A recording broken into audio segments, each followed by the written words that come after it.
হয়, আজি যিগৰাকী বৃদ্ধা মহিলা প্ৰায় 60 অনুৰ্ধৰ 2023 চনত শিমলুগুৰি আৰক্ষীৰ দ্বাৰা আমাৰ গেলেকীস্থিত যিটো মহিলা মানসিক ৰোগী কেন্দ্ৰ তাতে আমাৰ তালৈ লৈ আহিছিলে আৰু অনাৰ সময়ত বহুত অসুস্থ আছিলে মানুহগৰাকী, মানসিকভাৱেও শাৰীৰিকভাৱেও। মাজে সময়ে তেখেতক জয়সাগৰ চিকিৎসালয়লৈ লৈ অনা হয়। আজি 4 দিন পূৰ্বে পুনৰ তেওঁৰ স্বাস্থ্যৰ অৱনতি ঘটাত আমি জয়সাগৰ অসামৰিক চিকিৎসাধীন কৰাওঁ আৰু আজি ৰাতিপুৱা আমাক খবৰ দিয়ে যে তেওঁ মানে মৃত্যু হ'ল বুলি। আৰু সেই অনুপাতে আমাৰ যিটো দায়িত্ব, যিহেতু ঘৰৰ কোনো পৰিয়ালৰ কোনো নাই, গতিকে আমাৰ দায়িত্বত আহে। গতিকে আজি শিৱসাগৰ শ্মশানত আমি লৈ আহিছোঁ তেখেতৰ অন্তিম শ্ৰদ্ধা আৰু শ্ৰদ্ধাঞ্জলি জনাবলৈ। আপোনাৰ নামটো দাদা? মোৰ নাম নাছিৰ খান।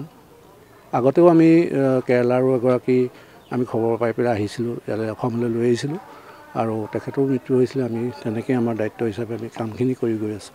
অসমীয়া ৰীতি-নীতিয়ে কৰিছে কামটো? হয়, সম্পূৰ্ণ অসমীয়া হিন্দুৰ মানে নীতি মতে আমি পৰম্পৰা মতে আমি কৰিছোঁ। নমস্কাৰ।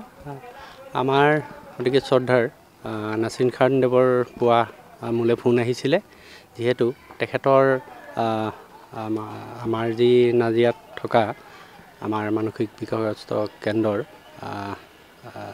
এগৰাকী মহিলাৰ আজি 4 দিন পূৰ্বে তেখেতৰ অসুস্থ হৈ পৰিছিলে আৰু জয়সাগৰ চিকিৎসালয়ত আজি তেখেতৰ ৰাতিপুৱা ইহলীলা সম্বৰণ কৰে।